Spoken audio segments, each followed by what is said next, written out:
subscribe.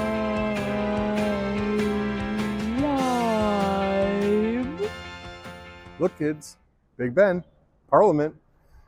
I'm here in London, England, of all places, and it's not a place known for its turtles. This country doesn't have any native turtles that are extant, still living at this time.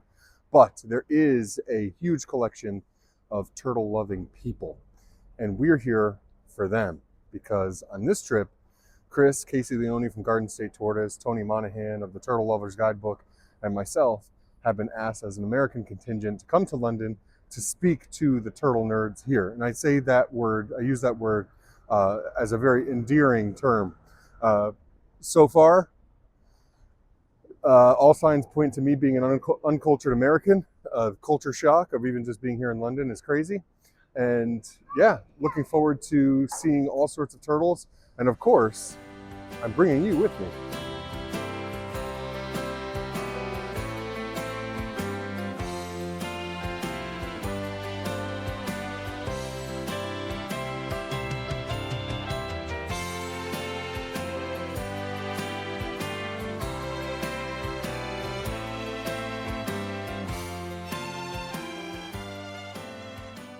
Checking into our hotel in Chelmsford. What? I am so honored and grateful to be here with Eleanor, who is the chair of the European Turtle Alliance, and someone who's become a real friend, not only to me, but so many people, because that's what you do. You bring people together, and that's something I care so much about. Yeah. So from the moment I met you, it meant a lot to me. Yeah, that's my superpower. Like, I'm really interested in like social science and bringing people together. I think together we're stronger. Coming from mixed nationality, I also realize there's so many differences between different cultures, and there's so much fighting. It's like love, not war, kind of. Totally. You know, and turtles, the biggest problem is people. Yeah. You know, totally. And the more we can try and forgive, don't hold grudges, and try and make things work, and listen, and always try and. There's always something new to learn. It's a really good ethos, and I know that my contribution to helping turtles, which I adore, turtles and tortoises, is to try and bring people together to collaborate and do good things and try and be the best version of themselves. You know, think about the planet, understand that it's all connected, like our consumption, you know, what we eat, when we fly, you know, do we just go for a day, or do we just try and make sure we make it count and go for a bit longer? The clothing we buy, it's one of the biggest polluters, isn't it? Like clothing, and no one really knows. It's not out there as a common thing. It's like vegetarians. Everyone thought vegetarians was super odd, like when I was small, like you were weird if you're vegetarian, and now that's become mainstream. And I think it's our chance to try and make it people more aware of their impact on the planet, and how that's something that everyone can do to help turtles and help the planet, is to look after their planet. And I think people are so disjointed with how it's all connected. Right. Absolutely. Yeah. And you talk about the impact on people. We are standing at a place right now that houses countless animals that have been impacted by people. And you and your team are here kind of trying to pick up the pieces a little bit. Yeah, really. Like, you wouldn't think it, but the British adore tortoises. People almost see it as the English tortoise. They were heavily imported into the pet trade. We loved them ever since the Victorian era. They loved curiosities, and it's gone from there. They were almost a throwaway pet. You buy one for a few dollars in spring in a paper bag, and then you go get another one the next year when it didn't wake up from hibernation. But some did survive. So we regularly see tortoises that have gone through 2 or 3 generations. It's really cool. And at this centre, this is what I specialise in. Dealing with those original wild caught specimens that also might be of genetic interest on conservation grounds. Absolutely. And we've seen so many of them here. It's such a common story among the animals in this country, but also here where I'm standing right now. And it's been incredible to see. It's an entirely different ballgame than what we're used to. I mean, we're here at this place that's been here for 6 centuries, and in this country that's been here for so long, and us Americans with our tiny little American brains sometimes have ideas about what it means for something to be historical, or what a long time is. And this trip has really just opened my own eyes into to seeing really how it pales in comparison to what it's like here, and no more than with these animals. And They're so it's a different. cultural difference. So in America, you have native species, and I think because of that, you have a lot younger engagement, and you get people that are herpetologists, and it's their daily work. They're rangers. In the UK, we don't have not a lot of native herps, and because of that, I think the following is different. It's more of the roots. There's more pet owners, but I think there's close to like 250,000 tortoise owners in the UK, which is crazy considering they're not a native species. And a lot of us are female. I think they said in the conference it's like over 80% of our most recent survey was female, which is completely flipped from what we deal with. Yeah, it's like parallel universe. Totally, yeah. Everything's different, and that's such an important piece of like, okay, well, what are you doing differently that may help us come back a little more towards even, as opposed to being skewed way out here, and with a whole bunch of different things, not just the gender bias within the community, that sort of thing.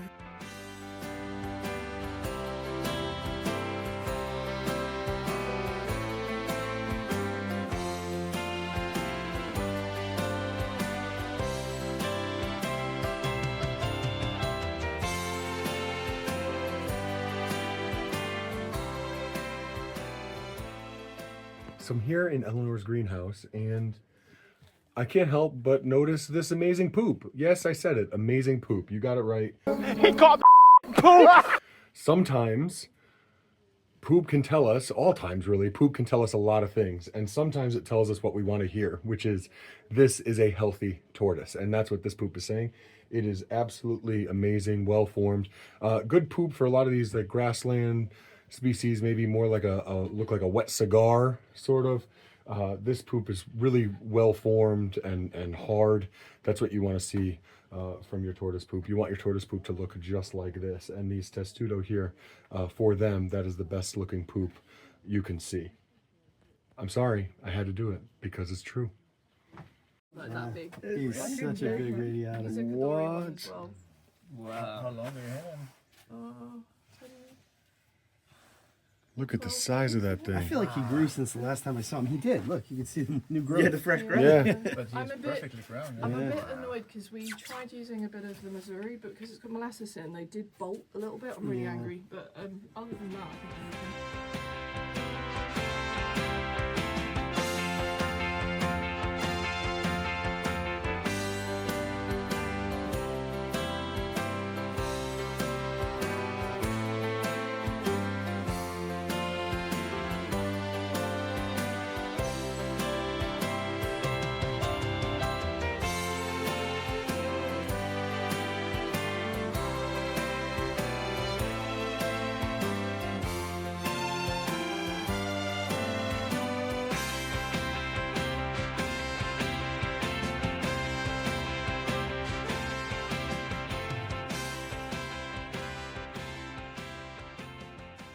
Right now I'm standing in the habitat of this amazing Algerian Greek tortoise, for the tortoise formerly known as Whitey-eye or White-eye. And there it is.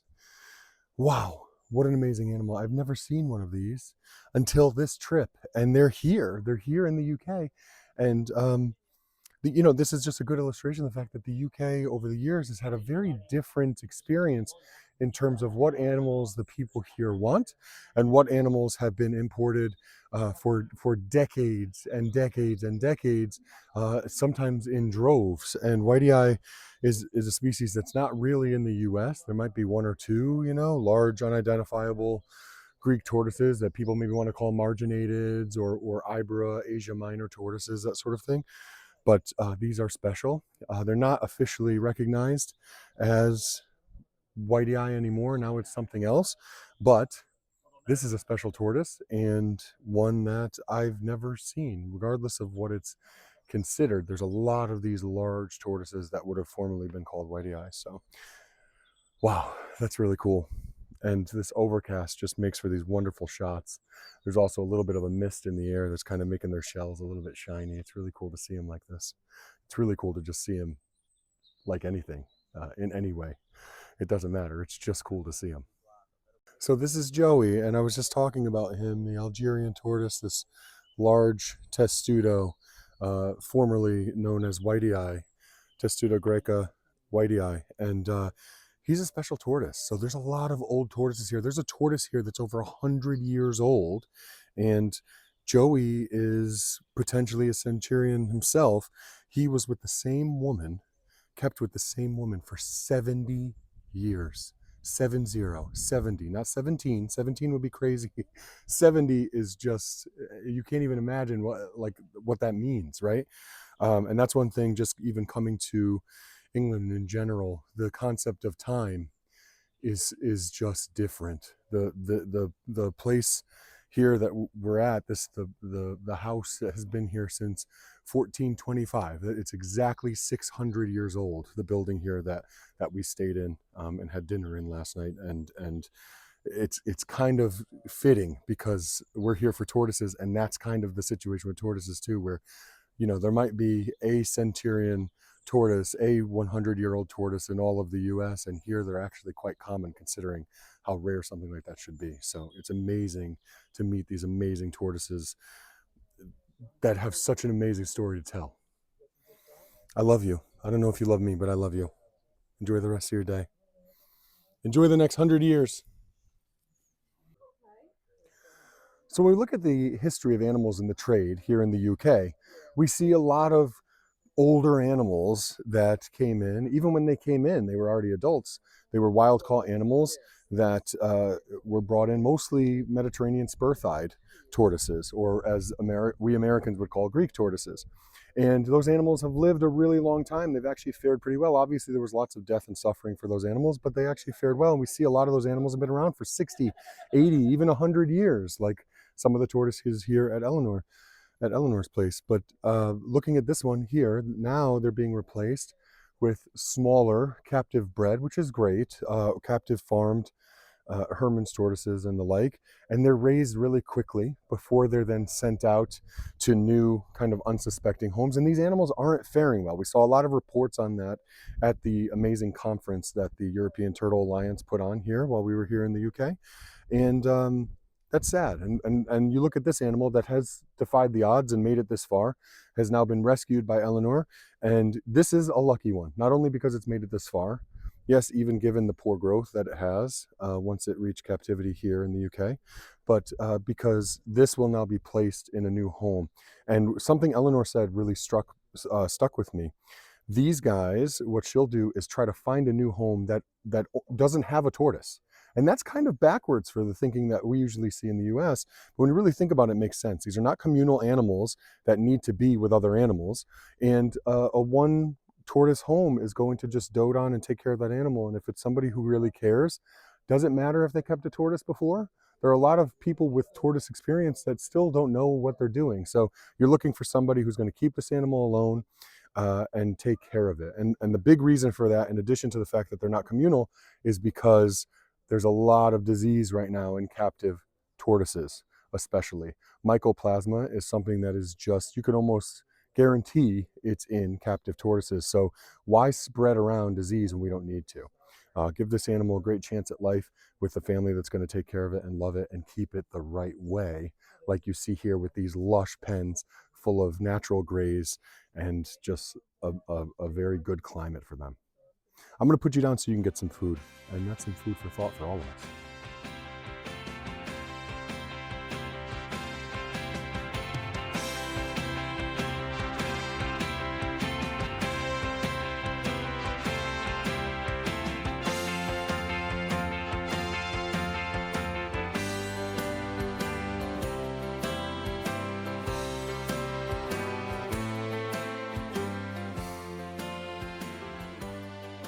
Guys, look at this. This is a species I've only seen once before in my entire life. And one of the really cool things here at Eleanor's place is all of these separate buildings for different types of animals.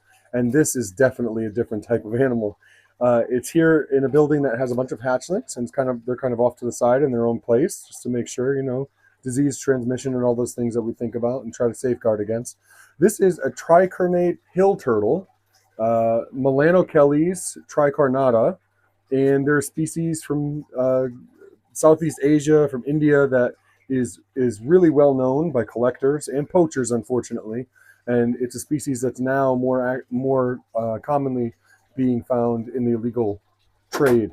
And these were confiscated animals that came here through Kadoorie Farms. Now, Kadoorie Farms, you may not realize, is how the TSA got its start. There was a large confiscation of more than 2,000 animals that got sent to the USA, and that's how the Turtle Survival Alliance was originally started. But Kadoorie is still doing their thing and helping animals that are found in the wrong place, and that's where these guys were. But now they're in a great place, and we really need to do everything we can to curb the illegal trade and what's really ruining and pillaging these wild populations of some of the world's rarest turtles. It's so amazing to see this animal, but the excitement that comes with that is immediately lost when you consider why they're here and why I'm seeing it right now. So you have to ask yourself, do you want to be part of the problem or part of the solution? Don't buy turtles that you don't know where they're from. Tell your friends. One last thing to share with you with this tricarnata before I put him back and leave him alone. You'll notice how absolutely concave that plastron is. And this is one of many turtle species that have an extremely concave plaster across the males. And the reason why they have that is so that they could fit on top of the female for breeding activity. So you're definitely a mature male. He's got that big tail and that concave plastron, so he's ready for love. Unfortunately, for these animals that are being that are finding their way into breeding centers and things like that after being confiscated, the majority of them are males, and that's the situation here as well. So again, just another complication that makes this somber situation even more frustrating. I hope you do well, buddy. You deserve to have the best life.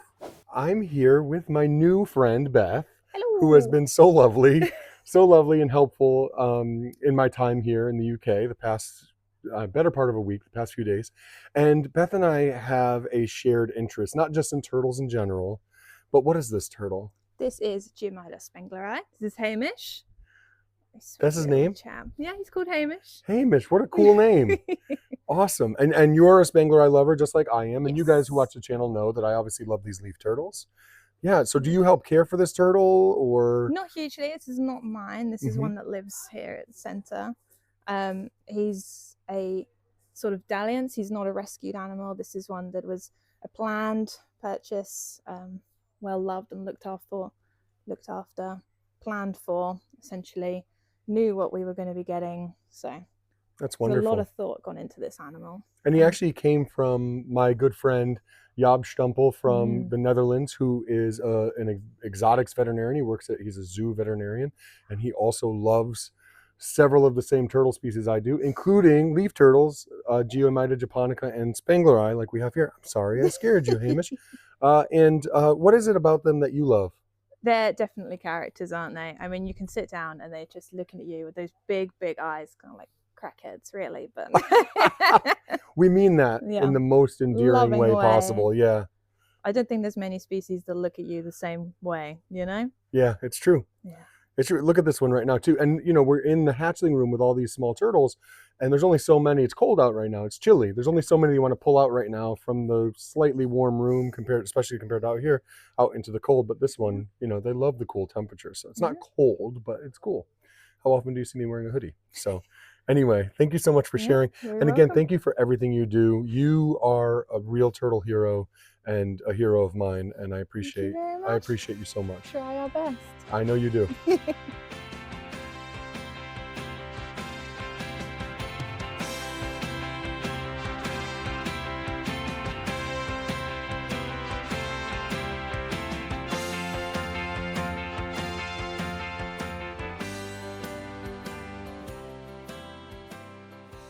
So I'm here in the greenhouse. I'm going to show you this one habitat that's really interesting. So this is where the radiata live, and they can come in here, but they also have a place to go out within here, and then they can go outside. So there's 3 separate areas for them to go. One that's kind of insulated and doesn't have the bright sun coming in, one that is out here in the main greenhouse, and then one that goes outside. Pretty interesting stuff.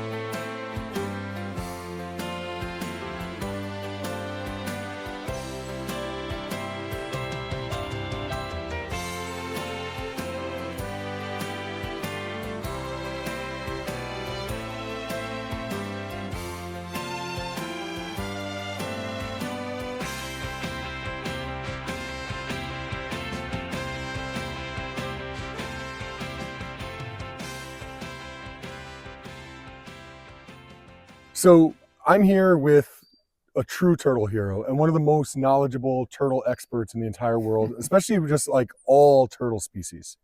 And I've had the honor of spending the majority of the last week with you, which has been great. This is Peter Froschog from Austria, better known for his work with Turtle Island.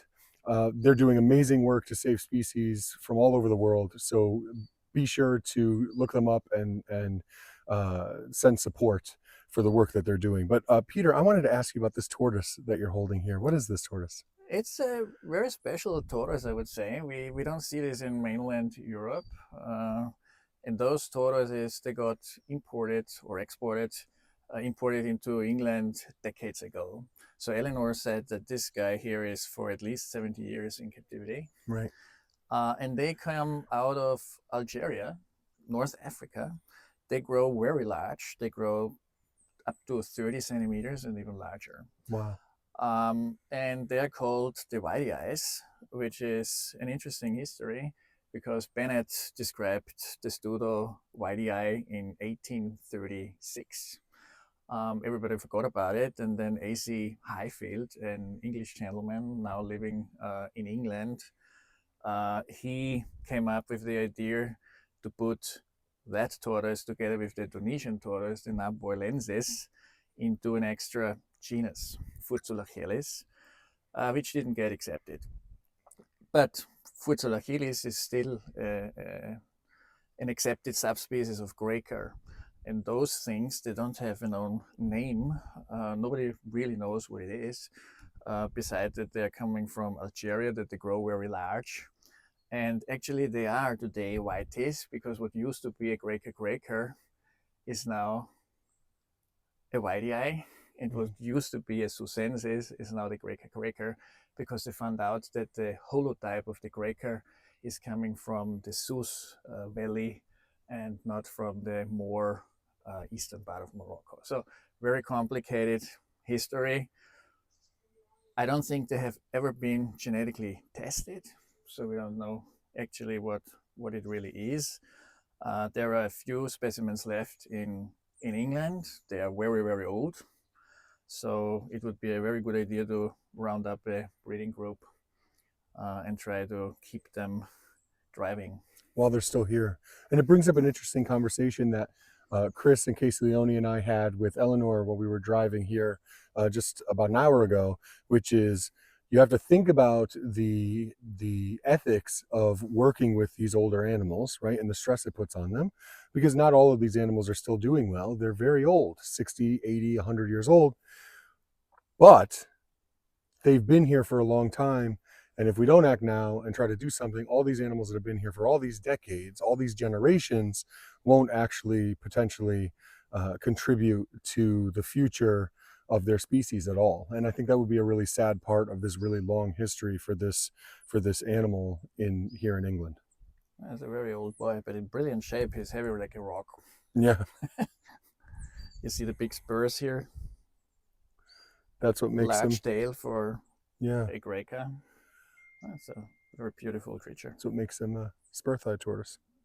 All right. Thank you so much for everything you do Welcome. and for spending a few Yes, moments thank with you. us talking about this Thank great you for tortoise. hanging out here. We have a good time. Absolutely. Okay, right. Have you ever met a 100-year-old tortoise? Well, if you haven't, stick around and you will. So this is a rehabilitation unit. A lot of the tortoises that come in need a little bit of help, and this one's a perfect example. He's a really old guy. I love it. Come down, come and meet him. I'm an old guy too. How old is he? Yeah. So Archimedes is just over 100 years old. Guaranteed document. What? 3rd generation. Guaranteed, documented, over 100 years Yeah. old. No doubt. No doubt. Wow. And Can I? Yeah. Do you mind? Of course. Oh my gosh. And he's a Turkish Spur-thighed tortoise. He's a bit sleepy because it's the end of the day. The lamp's gone off. You can see he's got a nice white mouth, so we know that he's been eating. And in the UK, we have to give a lot more UV and calcium D3 supplement this time of year. So we know he's feeding, but he's not been 100%. Can you see? There's like a little bit. Yeah. And well, I think if I was 100 years old, I might be a little like that too. So we've got him under close observation, and we're tube feeding him MRAs, critical care. Wow. Okay. And he's getting soaks and monitoring him. Wow. So this is what goes into it, right? 100-year-old tortoise, who, as Eleanor stated already, is really important because he's, you know, an animal that was imported so long ago, and this is a wild caught potential founder, or maybe he is a founder. Maybe he has. Do you know if he's ever produced any babies before? I don't know. It could be no, because he may have been in a household for all those years, or households for all those years where he didn't have access to any females. But these guys, for the amount of these that have been in England, there haven't been many babies produced. And part of that may be just because naturally they don't get warm enough here. It's not a very warm place. But Eleanor and her team and the community that she's building is really working to figure out what exactly they can do to kind of tweak things to kind of turn the tide before time runs out for these tortoises that seems like they could survive forever. I'd say like in the 80s or 90s, there was like only a handful of people that were managing to breed. Like people were still putting things in the airing cupboard and then devastated when it doesn't hatch. That's similar in America. Yeah. But with the internet coming out, I think people have shared knowledge. And actually now there is quite a large group of people that are breeding privately the more common breeds like the Turkish Spur-thighed and the Hermans. But the North Africans we've got here. So this one's 85. This is Timmy. Only 85. Yeah. That would be a spring chicken. But this is really normal in the UK to be seeing these sorts of numbers, because they often came in as adults in the sort of 60s and 70s, and then they've been with us till now. So you just do the math from that. They go, well, he's never grown. We've had him 70 years, and so then you can do the math from that. But we know this guy just from photos, and this one was actually, I think, a 3rd generation pet. So he's had a great summer. I'm just hoping sometimes it's a bit like post-hibernation anorexia. These older tortoises sometimes get a bit depleted and they just need a bit of help, particularly in spring and autumn. And we're hoping in this case it's just that. If he doesn't pick up in a few days, then we'll take him for further, like a blood test, and see if there's any infection in the background there. But I think he's in no hibernation this year, just close monitoring, which is why he's in here. And that's why we need the rehabilitation centre. We're seeing more of an elderly population, more complex needs. There's more animals coming around that are mixing because there's such a high population in the UK. We're elderly and we've got pet-trade animals which often have mycoplasma. And I do worry about intranuclear coccicillus and all these other nasty, scary things that are starting to come to the surface in the community. Sure. And so there's such a need for a space where we can isolate and run tests and treat. Absolutely. So, I love seeing tortoises being saved, and seeing these tortoises being saved it's just something new. It's like an extra cherry on top. But if you want to support the work that Eleanor and her colleagues are doing here in the UK, be sure to click the QR code that you see on your screen right now. Tell your friends, spread the word. That's what it's all about. We're building a community, we're strengthening community, and you're a part of that, and you can be a bigger part of that. So please, do what you can to make the world a better place for amazing animals like these. His name is Archimedes. I used to have a turtle named Archimedes. really? Yeah, I did. Oh. Love you, buddy. So, hey, everyone. I'm here with my friend Sophie, who is like volunteer extraordinaire, working her butt off for this conference that we were just at, and super duper helpful. and super excited about the work that's happening here. And I really care about that. So when I came around the corner, Sophie was telling me about this tortoise and how much she just absolutely loves it. So tell me more. Why do you love this tortoise so much? Well, first of all, his name is Terrence. I'm sorry. Okay. Isn't that like the cutest name ever? All right. I'm with you so far. I'm with you so far. Yep. Terrence. He's just fabulous. He's got such personality. I tell you what, he's the only tortoise in here at the moment that you walk around the corner and you look at him and he's looking at you. Immediately, he's there. He knows you're there. He's taking in everything that's going on. At the moment, he's looking at me and going, "You just wake me up." How dare you? He's fantastic. The markings on his back. Are you going to come over, or are you not that? Come on. He kind of like itched himself. Yeah, that was really cute. He just, the markings are incredible. He's just, everything about him is fantastic. I'm a bit biased because I have these at home. Mm-hmm. He's a North African Spur-thighed. He's a male, which we see a little bit less. We used to see mostly females of these North Africans. We're seeing a little bit more males now. Eleanor can tell you a lot more about that than I can. To me, the males are a little bit more special. I don't know why they have more personality. I love my females that I have at home, but he is just every bit amazing. He's fabulous. He's gonna go for a little wander around. He's the only one that absolutely smashes his food plate when you put it down in front of him as well. Immediately, straight in it, face plant. Can I ask you a question? Yeah. There's a lot of reasons why people may choose to work their butt off and do work that or volunteer, whatever it is that. And I don't need to get into all the details of that, but I know that this is work that you do out of love for it. Yeah. Right? Yeah. So absolutely. how much of it is the people and how much of it is the tortoises like this that we see? Well, if I'm being honest, I've never been into tortoises when I was a kid, and I was a zookeeper, and my passion is with lizards and snakes, as a lot of reptile people. But I do find in the tortoise world, once you're in it, you get absolutely sucked in and you can't go back. And then I met Eleanor, and it's just kind of skyrocketed from there. I love these guys. They're so different from any other reptile that you think you know about reptiles, and then you start learning about tortoises and you're like, wait, I know nothing. I need to start again. And I just love to learn. I love every time I'm here. It doesn't matter how many days I'm here at the centre, I learn something new every single time. And to me, that makes a big difference. And it's the change in perspective in that what we've always known isn't necessarily true. There's always something different. There's always something new to learn. And at the end of the day, I just love these guys. I almost swore then. I'm so sorry. I believe you. It's all right. But I just love them. And the fact that we have so many old animals, I mean, nothing compares to it. There's no other animal on this planet that's lived into 100, 120 years. Just imagining how much that animal has seen in one lifetime is just more than we as humans could ever imagine. It's getting a bit deep. It's true. I just love tortoises. There's nothing that compares to them. Can you do me a favor? Yeah. Can you put on this hat because you have the jusTURTLES colors on? No. And hold the mug up. Yep. There it is. So you're going to be our new spokesperson for jusTURTLES because you definitely have the color scheme down. Yeah, on brand. I love it. Thank you for everything you do. You're a hero. That's all right. I'm just happy to be here. I believe you. I know you are, and that's why I wanted to interview you, and that's why I appreciate you. Thank you. Thank you.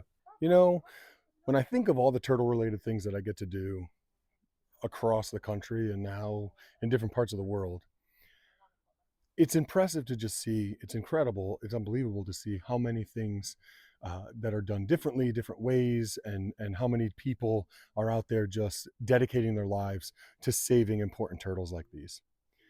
However, this place is like nothing I've ever seen before. The people here are unlike any people I've ever met before. And I mean all of that as 100% nothing but compliment, because their work is just incredible. It's important, it's unique, it's special. And the challenges that they're facing here are unique and special. And they need our support. So again, I'll put a QR code up. Please support the work that they're doing here and across the country to make a difference for these amazing older animals, and consider joining communities like this where you live. Maybe you're not close enough to be part of the European Turtle Alliance, but maybe you are close enough to be a part of another group. And remember that if we really want to make a difference, it's going to take all of us. We need to work together, get over our differences, and find common ground so that we can use everybody's skills, talents, and abilities to make a difference. Thanks for watching. When there's a smile in your heart, there's no better time to start. Think of all the joy you'll find when you leave the world behind. That's Big Ben. That's where Peter Pan and Wendy and all them. You know the story.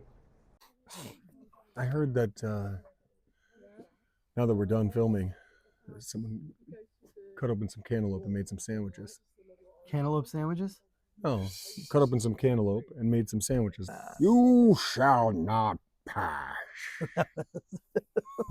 Hey, Mr. Jensen!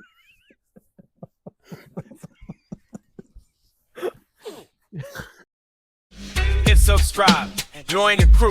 jusTURTLES, there's always something new. It's 7 o'clock on the dot. I'm in my drop top, cruising the streets. I got a real pretty, pretty little thing that's waiting for me. Oh, hey, I thought I heard someone back here. Wait a minute. If you're here, then that means you just watched that video all the way till the end, which is pretty amazing considering our videos tend to be a little bit long and I'm also long-winded. So thank you. Thank you for being a part of this community. Thank you for making the world a better place for turtles and tortoises, because it really means a lot. Oh, that was weird. Anyway, since you watched this long, if you haven't already subscribed, you should consider doing so via this link here in the corner of the screen. Also, if you like this video, I know you'll love our other videos, which you can access here in the other corner of the screen. Like the drip that you saw during the video? I know you did. And yes, I know I'm old. You can access that via this QR code here. And lastly, my Amazon author page, because I am a turtle author. I've written several books about turtles. You can access via this QR code.